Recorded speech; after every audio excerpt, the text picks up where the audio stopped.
ስሜ ብርቱካን እባላለሁ። ተወልጄ ያደኩት ስናን ወረዳ ነው። ከእናትና ከአባቴ የመጀመሪያ ልጅ እኔ ነኝ። እኔን እንደወለዱ ነው አጋጣሚ አባቴም ወደ መንትን ያለ የተሰደደው። እናቴ በህይወት ያረፈችው በወሊድ ምክንያት ነው። ከዚያ በኋላ ምንድነው የተደረገው? አያቴ ጋር እንዳድግ ቆየሁ። ከአያቴ ጋር እየኖርኩ እያለ 8 አመት ሲሞላኝ ትንሽ እሷንም ይቸግራታል። እባካችሁ ልጅትን ለሰው ልስጥ እና ፈልጉልኝ ምናምን ትላቸዋለች እሷ ማለት ነው አያቴ አሉ። በ8 አመት ያስወጥተው ወሰዱኝ። ከዚያ እሱ የሁለት ልጆች አባት ነው፣ አንድ ሴትና የአንድ ወንድ እና እነሱን እያሳደኩኝ ልብስ የምሳጥብ የልጆችን ማለት ነው ካልሲ አጥባለሁ፣ ወጥ እንድሰራ ሙያ እንድለማመድ እነሱ እያበረታታችኝ ሴትዮዋ ኢቨን በዓላት ራሱ ሲኖር ማንኛውንም ነገር ሲኖር ለልጆቹ ልብስ ሰርፕራይዝ ይገዛላቸዋል አውደ አመት ምናምን ሲመጣ። እኔ ደግሞ ሴትዮዋ ከምትለብሰው ልብስ ትቀድና ጣጣጣፋ ጥንጥዬ ነበርኩ። እንትን ብላ በመኪና እንኳን አይሰፋም፣ እቤት ነበር በመርፌ ተሰፋው ነበር። እሱን ለብሼ እሄዳለሁ።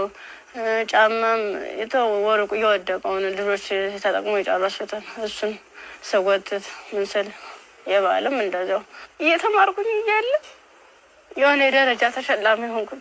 እስከ 8 ደረስኩ። ከ8ኛ ክፍል በኋላ የሆነ ስራ ቤት ልብስ የሆነ እየጎረመስኩ ስመጣ ስራው እያያዘኝ ትምህርቱም እያያዘኝ እየከበደኝ ሲመጣ ስራዬን ለሊቱ ሙሉ ስሰራ እንትን እላለሁ። አልተኛም ነበር፣ 24 ሰዓት ነበር። ከዛ ዩኒቨርሲቲ 12ኛ ክፍል ጨረስኩ። 12ም ያው 392 አመጣው። ውጤት ከመጣ በኋላ ወደ ዩኒቨርሲቲ ተመደብኩኝ።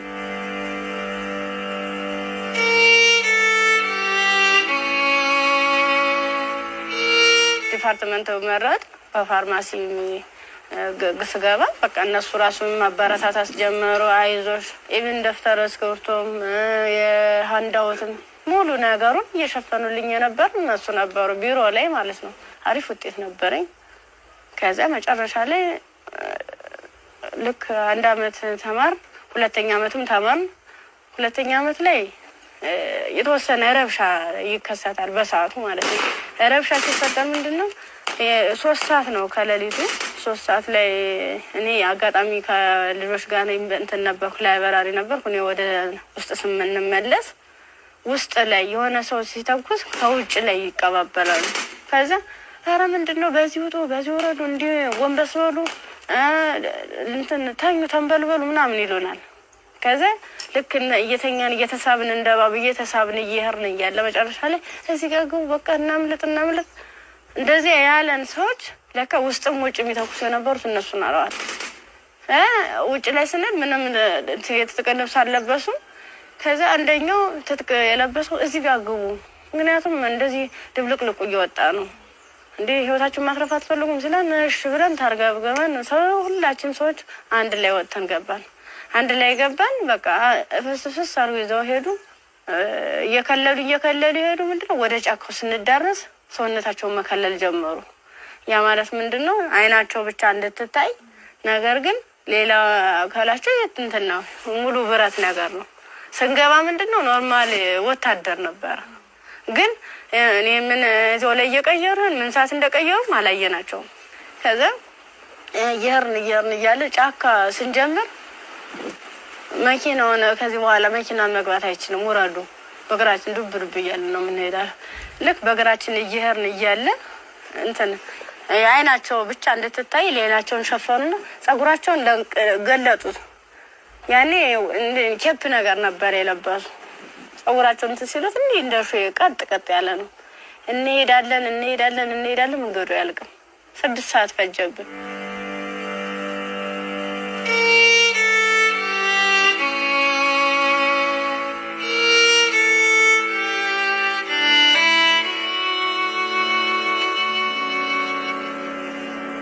መረስ አይቀርም። ስንደርስ ምንም ነገር የለም፣ ቤት የለም፣ ምን የለም። በቃ የሆነ ሜዳ ነገር አለ፣ ትክክለኛ እንትን ማለት ነው፣ አረንጓዴ ነገር አለ።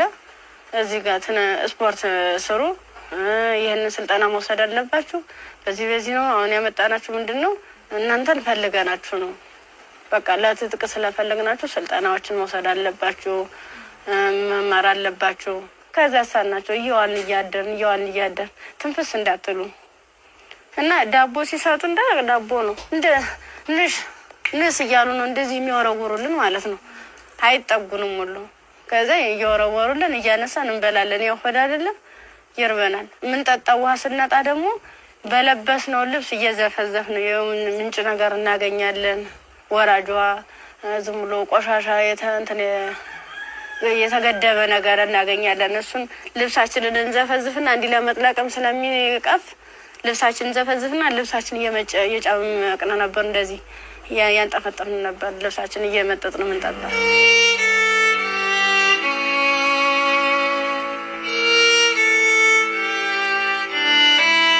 አመት ከ6 ወር ከሞላ በኋላ በቃ ስራችንን እንጀምር ይለዋል አንደኛው ማለት ነው። ስራችንን እንጀምር፣ ፕሮሰሱ አልቋል። ያቀርነው ጊዜም እስከዚህ ነበር። የምንፈልገውን ነገርም ተሳክቶልናል። አሁን ደግሞ እንቅስቃሴ እንጀምር ዳይ ምናምን አሉና መጀመሪያ ላይ ልብስ ነው አውልቆ የተባለ ሙሉ ልብሳችንን አውልቀን ነው እንግዲህ እንደንተን 3ቶቹ 4ቶቹ ተሄዱ በኋላ እኔ 5ኛ ላይ ነበርኩ። በ5ኛው ሰዓት ላይ ምንድነው ታኛው ከተኛው በኋላ እየተካኩ ነበር ሲደፍሩ የነበሩ ማለት ነው። ከዛ እየተካኩ እየደፈሩ ከደፈሩ በኋላ ምንድነው ራሴን ስስት አይ እንደዚያ ከሆነማ በዚህ ነው ስሜታችን የሚኖር ይልና እንደዚህ ያደርጋ ይሆን እንደ 6 አይነት ነገር እንደ 6 ይሆናል። እንደ ፌሮ እንዲህ ነው ቀጥታ እንደዚህ ሲወጉ የነበረ ማለት ነው። ጥቅጥቅ ካደረጉት በኋላ ስዳስ ሰው ራሱ ቁስሉ ይታወቀኝ ነበር። ዘንዲታኝቼ ወድቄ ራሱ ማለት ነው።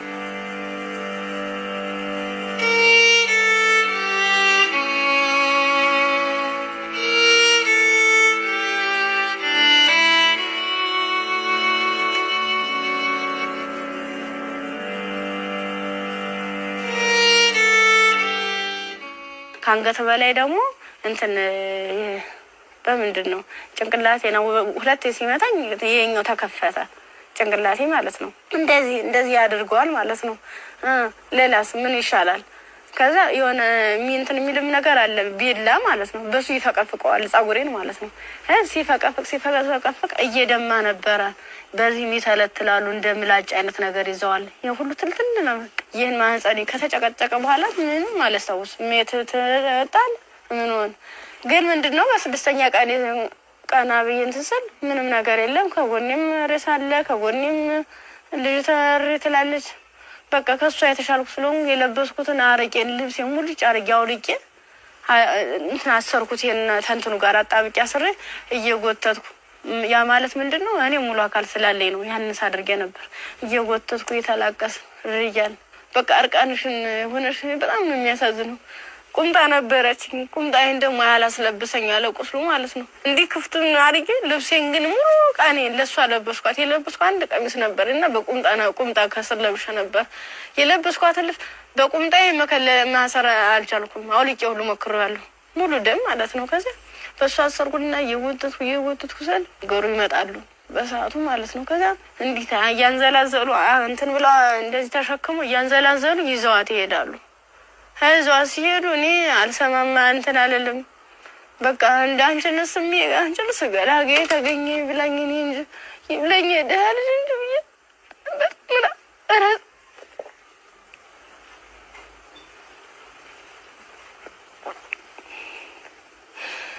ይብለኝ እኔ እንጂ ብዬ ያርኩኝ። ከዛ ያርኩኝ አላውቀውም። ሀገሩን እንዳልጠይቅ ምኑን ልጠይቃቸው በቃ ውስጥ የተጨነቀው ሁሉ መጨረሻ ላይ ጫካውን ስጨርስ ከተማ አገኙ። ከዛ አባቴ እኔ የምልህ ዩኒቨርሲቲ ተማሪ ነበርኩኝ እና ልብሴን አጋጣሚ ልብስ ለብሼ ሌባ ወስዶብኝ ነው። እስኪ እባክህ ግዛልኝ አልኩት። ስገዝለው 50 ብር የሚል ሳናገኝ ከእሱ ላይ 50 ብር ከፍሎ ልክ አንድ ጥቁር በጥቁር አይነት ነገር ነው። እሷን አለበሰኝና በቃ ልጅሽ ብሎ ዩኒቨርሲቲ ሲሄድ ቀጥታ ዳይሬክተሩ ቢሮ ነው የገባሁት። ከዚህ ቀጥታ ዳይሬክተሩ ቢሮ ስገባ ምንድነው ሙሉ ነገሩን ካየ በኋላ ሕክምና ውስጥ እንደገባ ማህፀኔ እንዲታሸግ ከአንገት በላይ ያለው እንዲታሸግ ተደረገልኝ። አሳሸገኝ እያለ በቃ ሰለቹኝ ማለት ቁስሉም ሊድን አልቻለም። እነሱም ከአቅማቸው በላይ ሆነ። እኔ አማራጭ ምንድነው ዩኒቨርሲቲው ትምህርት ቤቱ ፊት ለፊት መለመን ጀመርኩኝ።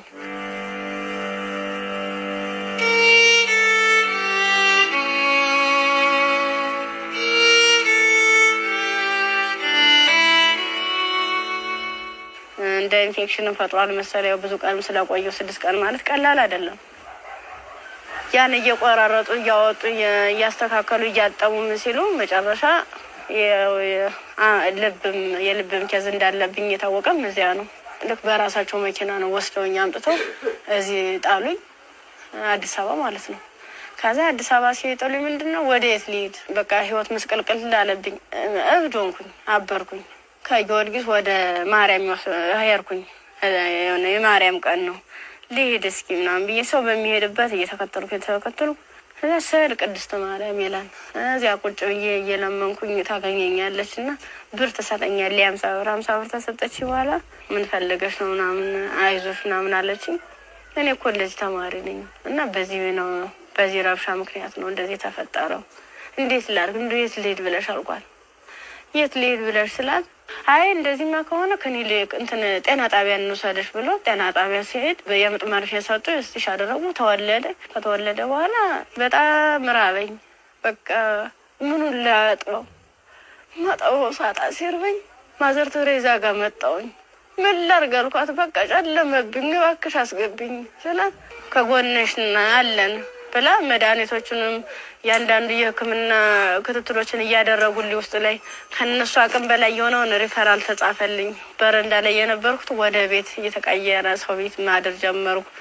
እያልኩኝ በእነሱ ጥረት በእነሱ ጥንካሬ በማዘር ቴሬዛ ማለት ነው ለልጁም ሆነ ለእኔ ሕክምና ወጪዎችን እያንዳንዷን እየሸፈነች እሷ እንደ እናት ሆና እየመከረችኝ እያጽናናችኝ እንባዬን እያበሰችኝ ነበር። አንድ እሷ ናት።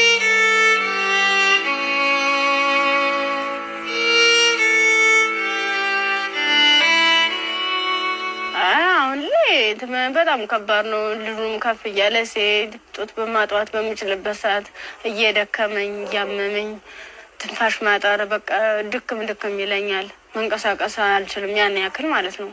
ብዙ መድኃኒቶች ነው የምወስደው። የሚዋጥ መድኃኒት አለ፣ መርፌ አለ እና እነሱን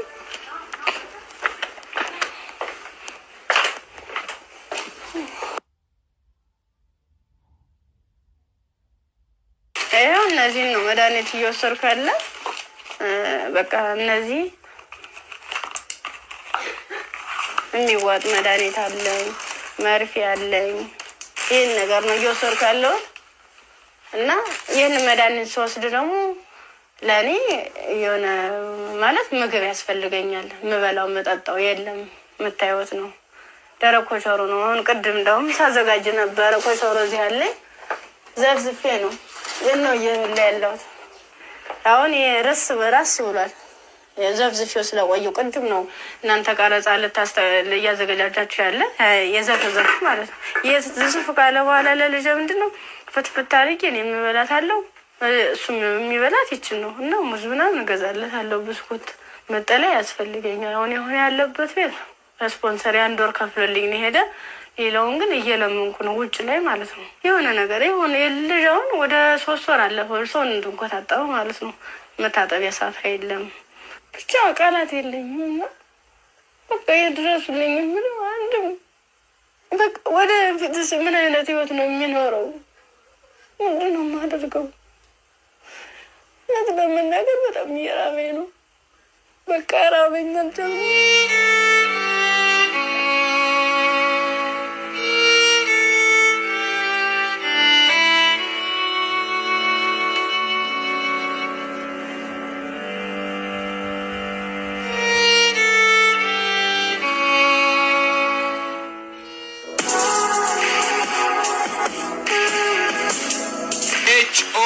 የሞተር ዘይት ለአፍሪካ መልክዓ ምድር እጅግ ተስማሚ በሆነ በጀርመን ቴክኖሎጂ በከፍተኛ ጥራት የተመረቱ ኤችኦኤች የሞተር ዘይት፣ ኤችኦኤች ግሪስ፣ ኤችኦኤች ኢንዱስትሪያል ዘይቶች። የአቅርቦት እጥረት አይታሰብም። ኦቪድ ሪል ስቴት ልማትን ራዕዩ አድርጎ እጅግ ግዙፍ በሆነ ቦታ ላይ 60 ሺህ መኖሪያ ቤቶች የሚገነቡበት ስማርት ከተማ ለቤት ፈላጊዎች ለማስረከብ 24/7 ሌት ተቀን በመስራት ላይ ይገኛል። ራዕያችን ልማት ነው።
ኤዲሰን የኤሌክትሪክ ዕቃዎች፣ ኤዲሰን አምፖሎች፣ ማከፋፈያዎች፣ ብሬከሮች፣ ሽቦዎች፣ ኤዲሰን ስታቢላይዘሮችን ከተለያዩ የኤሌክትሪክ መደብሮች ያገኟቸዋል። ኤዲሰን ታላቅ ስም። የብርቱካንን ታሪክ ነበር አይተን የተመለስነው። ከዚህ ቀደም ብዙ አይነት እንደዚህ አይነት ታሪኮች ተሰርተዋል። ግን ይሄ እውነት ከኢትዮጵያዊነት የወጣ ፍጹም ኢትዮጵያ ውስጥ ይሄ ነገር ሲያጋጥማሉ ብለን እንድናስብ ራሳችንን እንድንጠይቅ የት ነው ያለ ነው የቱ ጋር ደርሰናል ብለን ያየንበትም ታሪክ ነው። ብርቱካን በጣም ተስፋ የነበራት ለዓላማዋ ታግላ እዚህ ጋር የደረሰች ጎበዝ ጠንካራ ወጣት ተማሪ ነበረች። ከዛ በኋላ ግን የመጣባት ነገር የሚያሳዝን ነው። የመጣባትን ነገር መቋቋም ባልቻለችበት ሁኔታ ላይ ደግሞ ተጨማሪ ነገር ወደ ህይወቷ መጣ። ያም ልጇ ነው እና ለልጇ ብርቱካን ምን ብላ ይሆን ታሪኳን የምትነግረው ብዬ ሳስብ ነበር። በጣም የሚያስጨንቅና የሚረብሽም ጭምር ነው። የእሷም ህይወት ተበላሸ ስንል እንደገና ደግሞ ህፃን ልጅ ወደዚህ አምጥታለች። የዛ ህፃን ልጅ ተስፋውስ ምንድን ነው? ነገስ የሚመለስለት መልስ ምንድን ነው? ይሄ ልጅስ እንዴት አድርጎ ነው አድጎ ሀገርን የሚረከበው ብለን እንድንጠይቅ የሚያደርገንም ይመስለኛል። የብርቱካን ታሪክ በጣም ብዙ ሴቶች ላይ ያጋጥማል። ግን ደግሞ ይሄኛው የሚዘገንንና ለመስማትም ለጆሮም ለማየትም የሚቀፈው ነው ያገኘሁት። ያው ሰው ስትሆኝ ትፈተኛለሽ። አንዳንዴ የፈተናም አይነት አለው እንዴት ያለሽ በቃ በእርግጥ ላያስችል አይሰጥም ይባላል። ግን ደግሞ አንዳንዴ ከመቻል በላይ የሚሆኑ ፈተናዎች አሉና እንደ ኢትዮጵያ እንደ ሀገር ደግሞ ስታስቡ እንደዚህ አይነት ሁኔታ የሚደረግበት ማህበረሰብ ውስጥ ነው እንደ ያለ ነው። በምን አይነት ሁኔታ ነው ህይወታችንን እየመራን ያለ ነው የሚለው ራሱ ሌላ ጥያቄ ነው እና በጣም ከባድ ነው። የብርቱካን ቪዲዮ እኔም ቁጭ ብዬ ሳየው እውነት ለመናገር አንደበት የለኝም፣ ከአእምሮ በላይ ነው። እጅግም በጣም የሚሰቀጥጥና የሚዘገንን ከመሆኑ ብዛት የተነሳ ጭራሽ እንደውም ፊልም ነው እንዴ አክቲንግ ነው እንዴ የሚያስብል ሁላ። ምክንያቱም ያው ብዙ ሆረር ፊልሞች እንሰማለን፣ ግን የእውነት መሬት ላይ የወረደ እንደዚህ በዚህ ልክ የሚሰማ ነውር ሁላ አለ ወይ እስከ ማለትም ድረስ አለና ብርቱካን እንግዲህ ስቱዲዮ ውስጥ ትገኛለች። አብረን ቆመን እንቀበላለን። እንኳን ደህና መጣሽ። እንኳን ደህና መጣሽ ብርቱካን።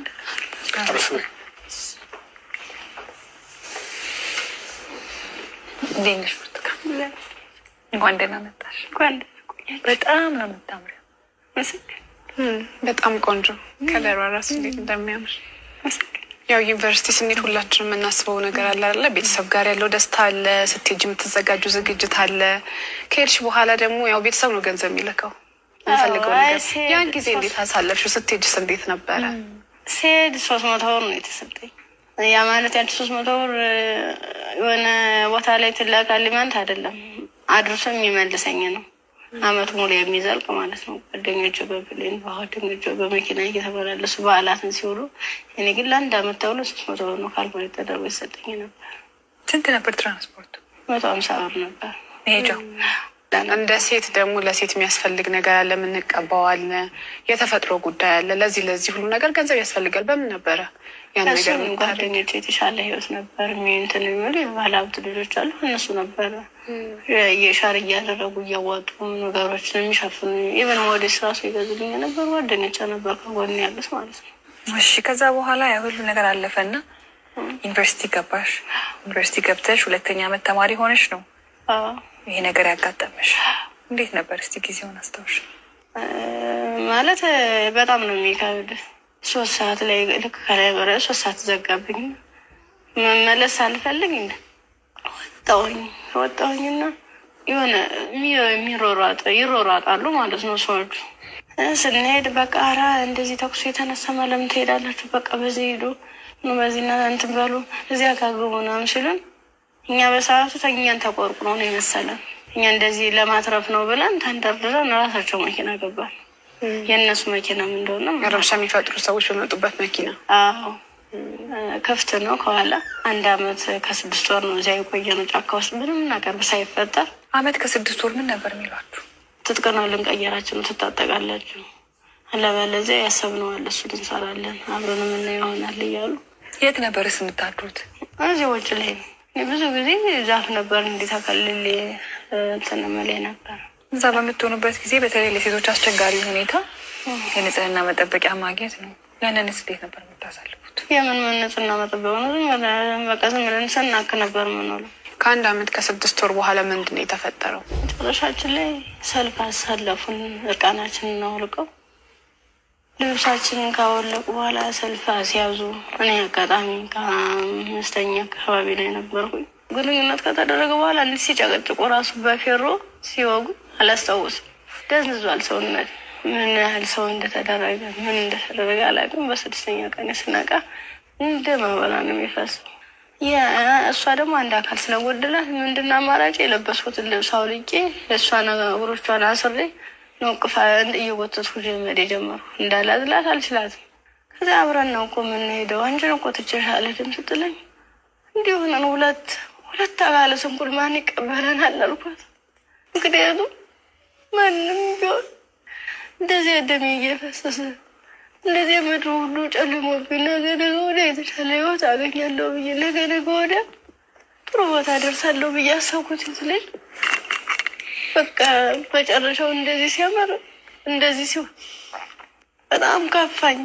በቃ ለሁሌውም ነገ ወዲያ እንዴት ነው የምሆነው? ምንድን ነው ማድረግስ የምችለው?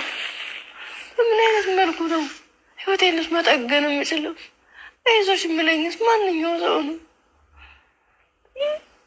በቃ አለው እንደዚህ መጨረሻ ላይ ምንድን ነው ጎዳና ተዳዳሪን የሆንኩት።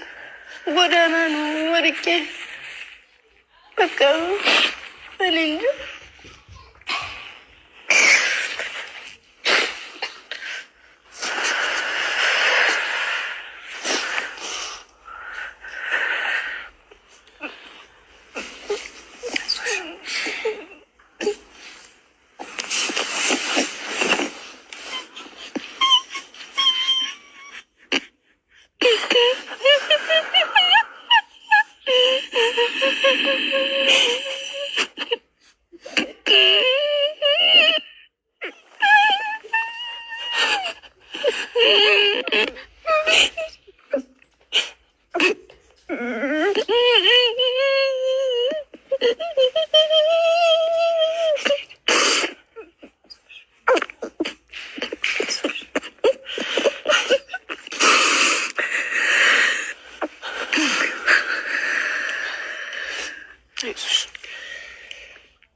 አንዳንድ ታሪኮች ለመስማትም በጣም እጅግ በጣም ይከብዳሉ። እኛ ጋር ይሆናሉ ይፈጠራሉ ብለንም እንጠብቃቸው አይደሉም። ሴት መሆኑ ለመስማት ይከብዳል። ሰውም ሆኖ ለመስማት እንደዚህ አይነት ታሪክ ይከብዳል። ያው ከመሞት መኖር ይሻላል ይባል የለ